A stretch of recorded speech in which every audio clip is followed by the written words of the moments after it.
you're onto your string and your water bucket shorts. I'm already, okay. I'll talk to you later. Oh,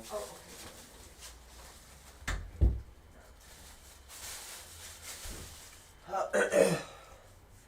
I gotta do this pretty quickly, y'all. We got some stuff to talk about. Good morning, ladies and gentlemen. The Hurricane Watchman is here with your latest update on the tropics. Today, I'm going to be mainly talking about our 2022 North Atlantic hurricane season predictions. We're going to be going over some of our predictions today because it's going to be April here, like 11 to 12 to 11 days, something like that. And we think it's going to be above average. Based on what we're seeing, we certainly think that the 2022 North Atlantic hurricane season is generally going to be above average. And I'm going to give you all some numbers right here. If I can pull it up as quickly as I can. We think there could be up to 18 tropical storms. 8 hurricanes and 4 major hurricanes. For the 30-year average, that's 15, 8, and 4. 15 storms, 8 hurricanes, 4 majors. From the 10-year average, that's 17 tropical storms, 7 hurricanes, and 3 major hurricanes. So we do think this is going to be above average. And I do think that, personally, that this could certainly become, this could be basically, this is going to be another bad hurricane season. Now, obviously, we're not saying, 2020. I don't think it's going to be another 2020 season.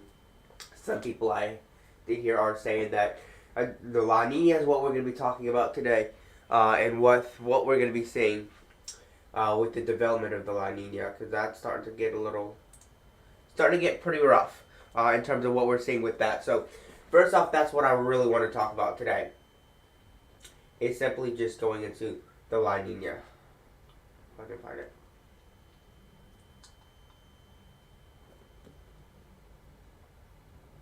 I think it's in here.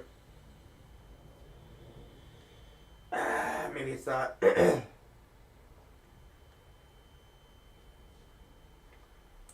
that's not here. I'm going to make this as quick as I possibly can. Because I have a job. I have to go get breakfast. So basically this is what we've seen with the La Nina 3.4 index. You can see right here where it's at, it's kind of come up. But then you can kind of see a general downward trend. There we go, right there at about 0.916 degrees below average, which is basically saying that it's continuing to go in a downward trend. As this continues, 0.916, anything below half a degree below the long-term average is a sign that we are in a La Nina. We are in a La Nina right now. I do actually want to show you the SSTs, the sea surface temperatures, anomalies in the East Pacific sea surface temperature anomalies. So right here, you can clearly see where the La Nina is at, right in this area. So along this area, we have trade winds going from east to west, going in this direction. As they blow across the East Pacific, they don't pull up warm water. They actually pull up cooler water along this area, which causes a suppression phase over the East Pacific. There's a huge area of suppressed air right here. Lots of sinking motion over the Eastern Pacific. If you go over to the North Atlantic, there's a little bit more rising air. There's more rising motion over in this region of the world. As you can see, there is quite a lot of water that is above average along the Western Atlantic, generally speaking.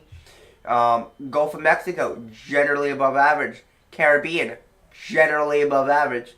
Now, over here, I do think this right here, we're going to start to see this come up to neutral and actually maybe move closer towards neutral and above average. As we begin to see this continuing to move throughout the rest of the March, April, May, I do think we could actually see I think this will be I don't know if this will be the 7th consecutive season, maybe 8th season. I can't actually remember how many years it's been since we started these storms being named before the when we start the hurricane season prior to June 1st.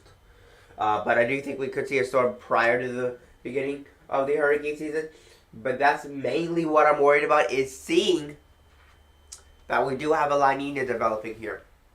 And it's very prominent. It's very obvious, very clear, very obvious. It's right there.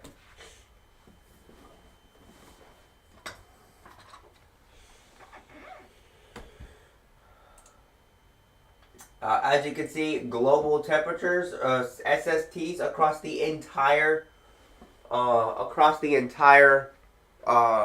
equilateral region of the world. We got mainly sinking motion right in this region. We got more rising motion, I think, in this region. I could be wrong. As you can clearly see, very, very hot temperatures over this region. Northern Australia really seeing 30, 31 degrees centigrade, close to 80, 89 degrees Fahrenheit. Over the Gulf of Mexico in that area, it is also generally very, very, very warm. Look at the sea surface temperatures off the west coast of Africa. Actually, it's more southern Africa right here. We're seeing 29, 30 degrees centigrade. So the temperatures are starting to warm up a little bit. We still got the loop current. It's still very much still going on right now. We're actually trying to search the Gulf of Mexico sea surface temperatures.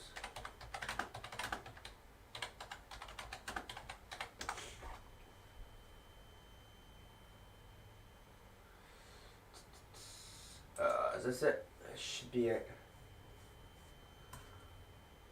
Wonderful. So that's one of the things I really want to look at. Why is this all like look all messed up here? Doesn't look right at all. Is it the first one maybe? No, is it the last one? Probably not the last one. No, it's not the last. This looks, everything looks kind of blurry. I don't know, that could honestly just be me. I don't really know. But as you can see, the loop current is still very much there. Kind of see, comes up through here, down, out, straight to Florida, up the East Coast. So this Gulf Stream is still very much there. What I'm mainly worried about right now is as this warms up, we get a early beginning of a strong TCHP, a stronger tropical cyclone heat potential, which basically means there's a lot of energy in the ocean for tropical cyclone activity. When that happens, you can get much more powerful storms in the Gulf of Mexico, Caribbean, Atlantic, West Atlantic, South Atlantic, North Atlantic, or wherever this happens to be. I certainly think if we start to see a huge tropical cyclone heat potential developing in the Gulf of Mexico, that could certainly be a problem because we're seeing 26, 27 degrees centigrade in the central and southern portions of the Gulf of Mexico. That's 80, 80.5, 81 degrees Fahrenheit in the portions of the Gulf of Mexico. As this continues, as it continues to warm up, I think it's going to get a lot worse. Personally, I think things are going to get a lot warmer, a lot hotter, obviously, and I do think that depending on where we have high pressure this year, it's strong. We have a strong Bermuda high this year, North Atlantic high pressure over the North Atlantic. We're going to have more systems trending like 2017. Very, very unfortunate. We'll have much more storms being more south and more westward towards Florida, the Caribbean islands. Unfortunately, Texas is still in that realm of possibility where we could see some more bad storms. Last year we had Hurricane Nicholas make landfall just to the west of Galveston Island. So I'm certainly positive that this is a big possibility that we could have another bad hurricane season.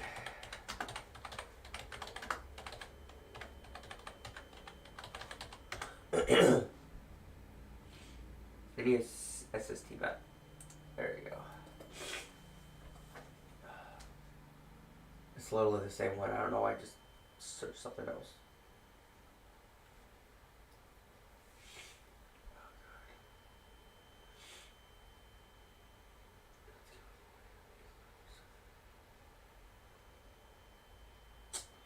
Bruh.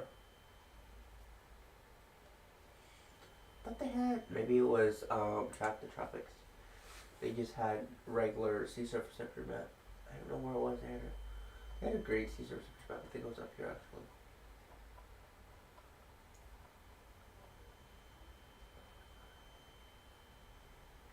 I don't remember where it's at.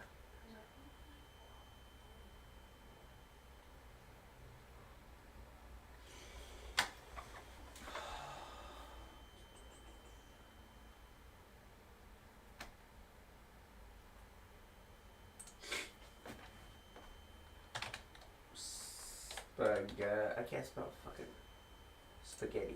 No, not spaghetti. God! Spaghetti models. Is that it? God.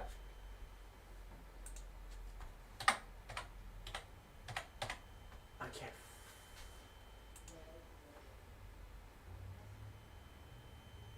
There we go. God.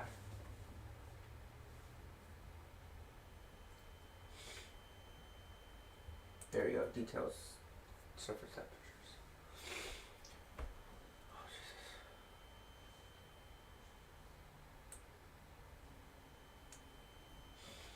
So this is obviously for the North Atlantic, and as you can clearly see, with what we're seeing here, this is March 18, 2022 at 06 UTC.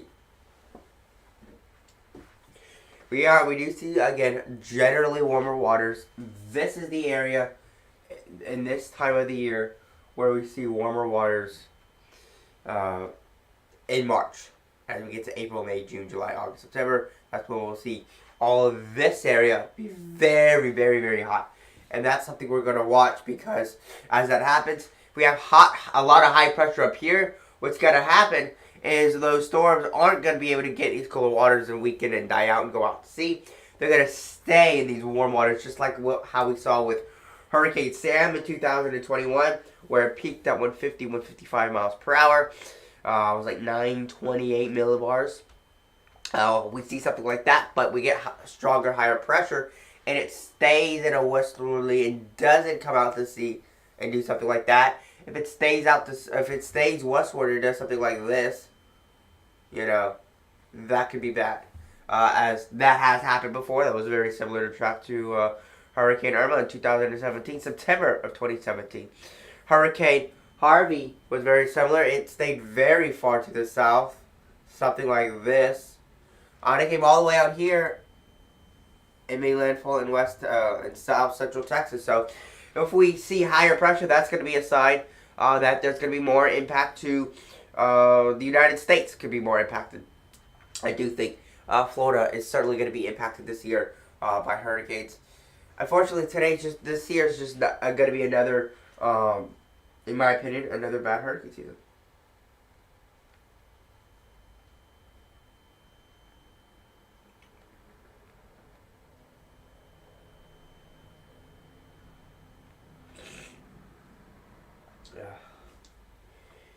Feel free to join our Discord server. We actually the more people we have in our Discord server, the better.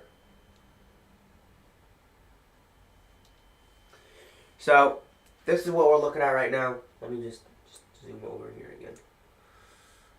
Again, this is the Gulf of Mexico, and again, this goes all the way from 0 degrees centigrade all the way up to 40. Now, God forbid the Gulf of Mexico ever reaches 40. If anything, it'll be the dark reds. It'll be the dark reds, maybe up to here, if you're lucky, starting to see some of the white. Now, I don't think that's going to happen. I mean, just don't see it happening. But again, very, very obvious, sort of where that loop current is at, kind of coming in through here, like this, out and up throughout the Florida Strait. And doing something like that, going up the East Coast. And generally, that's something that we saw with Arthur in 2020. It developed as a tropical wave in the Florida Straits, right here. and it kind of came out and went up the East Coast, and hey, it peaked at 60 miles per hour, like 20, 25 miles to the east of Hatteras, North Carolina. It was generally a powerful storm. It developed from a upper level low cold front that came through. I think it came through Florida, and as it came through here, it went over these warm waters, and it developed a surface trough. As we get in the future, we'll talk more about surface troughs and surface lows, and understanding what a closed low is versus what an open low is, and just what a tropical wave is versus an actual closed low.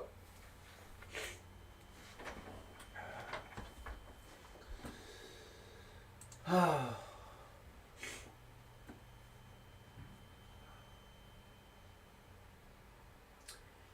terms of wind shear, look at that, we're already below average, generally below average for our wind shear just a little bit. It goes above or below, but we're just at around the average point of our wind shear. It's going to generally just continue to go down, and it's going to be really low once we get into July, August, September, and October, and then it's just going to go right back up.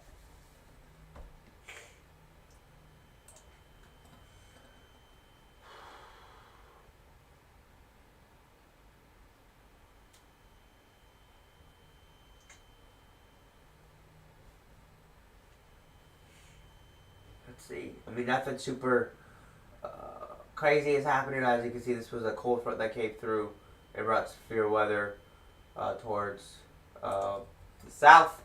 I talked about that yesterday, as y'all can clearly see. Lots of wind shear, the upper levels, tilting these storms off to the east. As you can clearly see, just an area of low pressure, and actually an upper level low way up there to the north. But as you can clearly see, it's decent amount of wind shear coming through here, tilting those storms over, which is allowing for the potential of tornadic activity. Nothing super crazy happening here.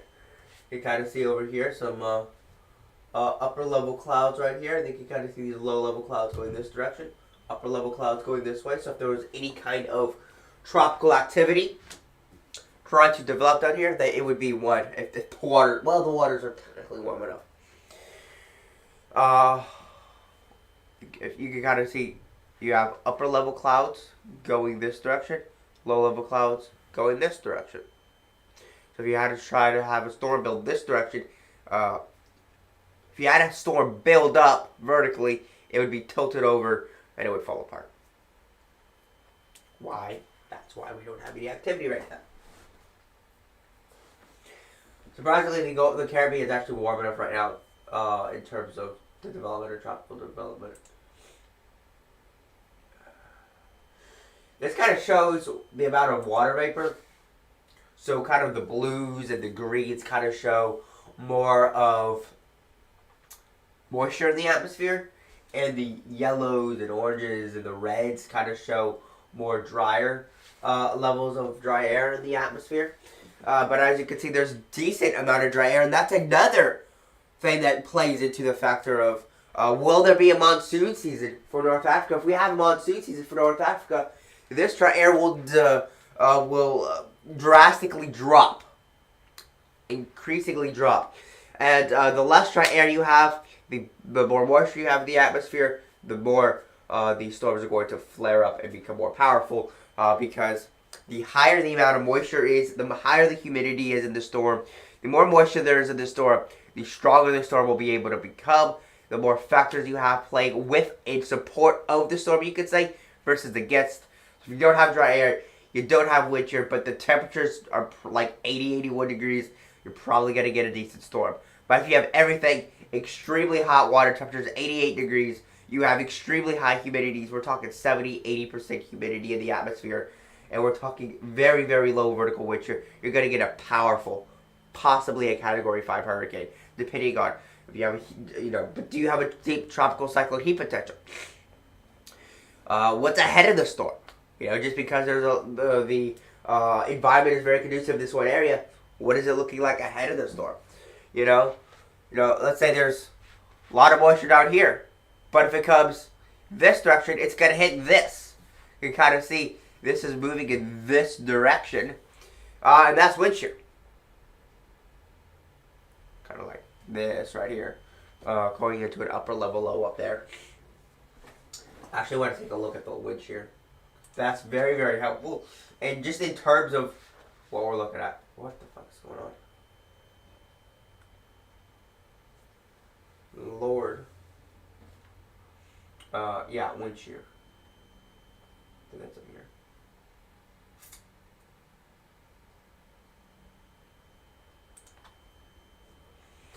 Yeah, you can see across the entire, mainly across the entire North Atlantic, Caribbean, and Gulf of Mexico, shear is very high.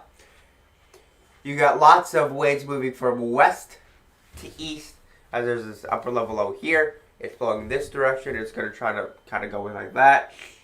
You got lots of strong winds going from west to eastward, as I literally showed you all that wind shear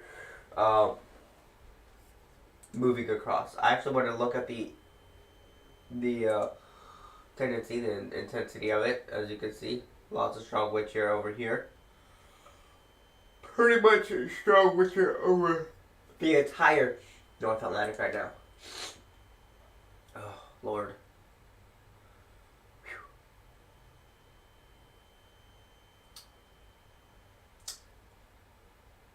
So again, this is that cold front that I was talking about. This is that cold front right through here. You're going to have high pressure right here, 1,025 millibars. Not super duper high, given that the average amount of air pressure at sea level is about 1,013.25 millibars. This is 1,025. We've seen 1,030, 1,040 millibars over the North Atlantic. But if you get something super powerful in terms of high pressure here, you'll look at this. Storms are going to generally stay to the south and to the west and move westward as they go around that high pressure. Any comments, questions, or concerns?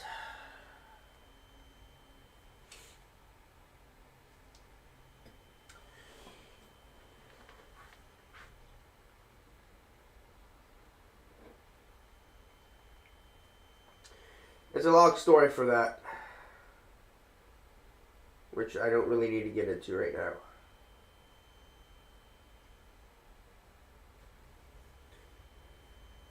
Alright, let me actually have something to show. I have to actually leave. I actually have to get ready here pretty soon.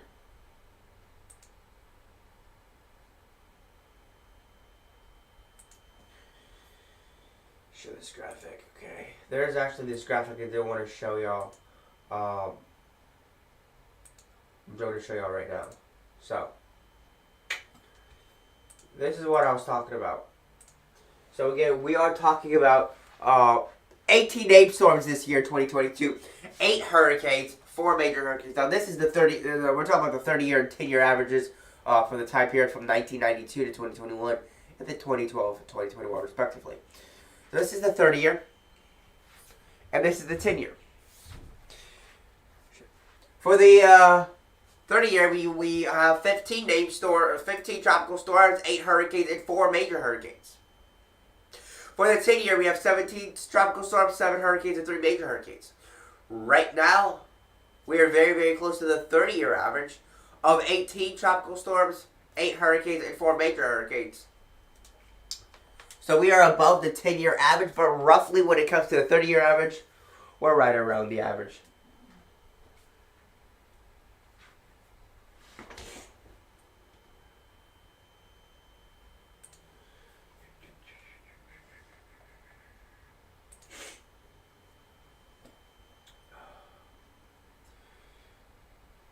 So this is actually from the CPC itself, the Climate Prediction Center from the National Weather Service. This was as of the March 10th, 2022. La Nina advisory. El Nino Southern Oscillation alert system status. La Nina is favored to continue in the Northern Hemisphere summer, 53% chance through August of 2022. With a 40 to 50% chance of La Nina or El Nino Southern Oscillation. I don't know why I say it like that. El Nino Southern Oscillation. Neutral thereafter. Below average sea surface temperatures SST strengthened during February of 2022 across the central and east central tropical Pacific. with negative anomalies stretching from central to eastern equilateral Pacific Ocean. Actually, look at this, figure 1.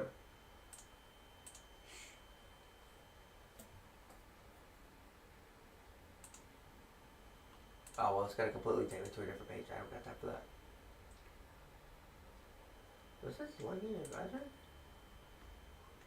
That's crazy. So they're basically saying that, oh.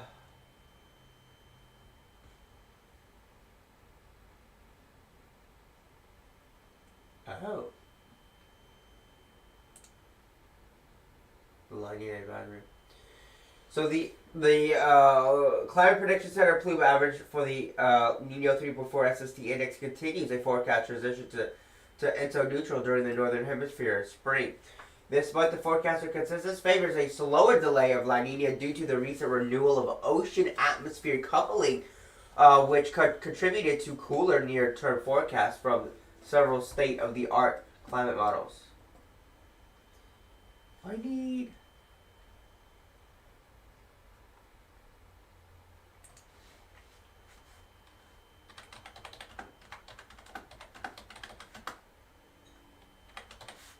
need a climate model of the La Nina. Hold up. I have to make this super quick.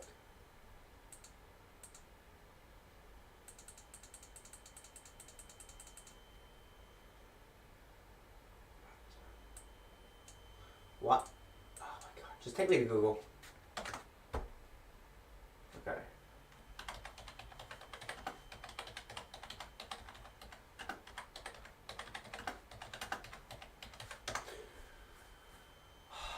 With the Climate Prediction Center, it was a climate model. It was the... Hold up.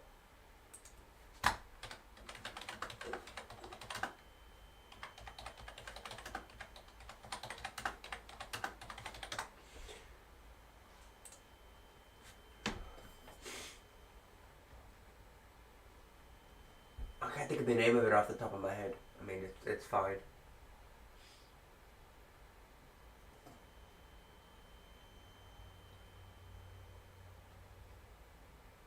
There's really not a lot to talk about anymore.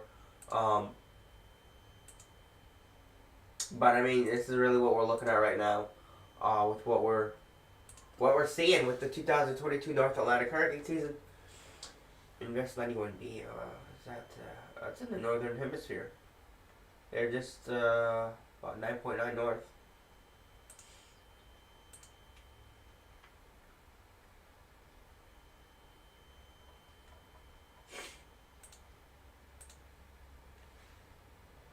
There's really not a whole lot to talk about given what we're seeing already, so I'm probably going to end this off here because I need to get ready for work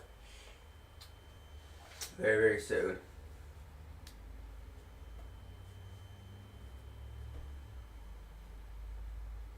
Okay. I'm going to do one more thing.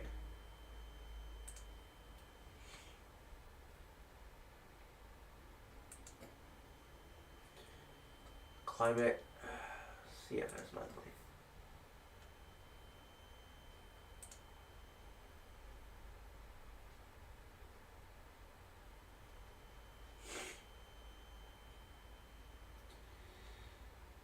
All right. God. This is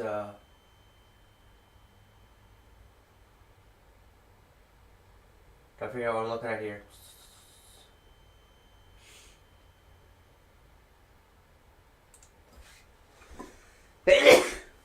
Whew, okay. So let me go through time here. This is April. Fudge, what am I looking at? Any precipitation anomalies.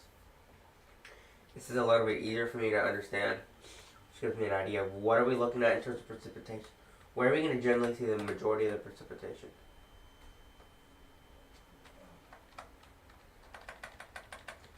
So again, a majority of the precipitation really seems here, which seems the best. June, July, August, September, October, November, December. generally seems to be area in the Atlantic, and then the Caribbean Sea, Northern Caribbean Sea, Southern Gulf of Mexico, Western Caribbean Sea, Atlantic. All right, guys, I'm gonna have to end that off here. That's pretty much gonna be it for today, guys. We will continue to talk about the 2022 North Atlantic hurricane season in the future. That's it for today, guys. Thank you all for joining and being here. That's it for today, guys. Have a wonderful rest of your morning, afternoon, or evening, and I'll talk to you guys tomorrow. With all that being said, peace out.